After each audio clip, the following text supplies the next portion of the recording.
بسم اللہ الرحمن الرحیم۔ السلام علیکم ورحمۃ اللہ وبرکاتہ۔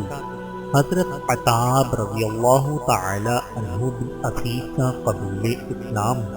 حضرت عطاب ابتدا سے سلیم الفطرت تھے، چنانچہ قبول اسلام کے پہلے ہی سے وہ شرک سے دور اور اسلامی تعلیمات سے قریب تر تھے۔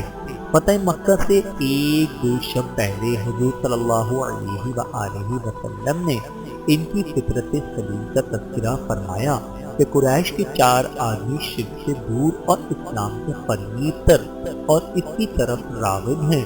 لوگوں نے پوچھا، یا رسول اللہ وہ کون لوگ ہیں؟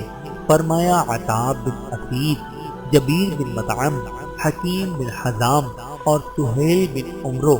فتح مکہ کے دن بلا جبر واقرہ بطیر خاطر اسلام کے حلقہ بگوش ہو گئے۔ جب حضور صلی اللہ علیہ وآلہ وسلم حنین کے لیے جانے لگے تو عطاب کو مکہ کا امیر بنایا۔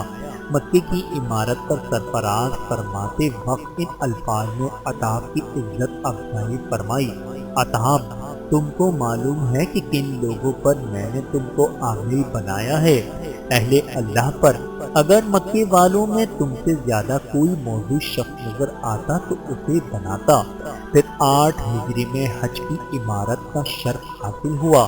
اس لحاظ سے عطاب تاریخ اسلام میں سب سے پہلے امیر الحج ہیں۔ حضرت عطاب رضی اللہ تعالی عنہ پر اللہ رب العزت کی کروڑوں رحمتیں نازل ہوں، آمین ثم آمین۔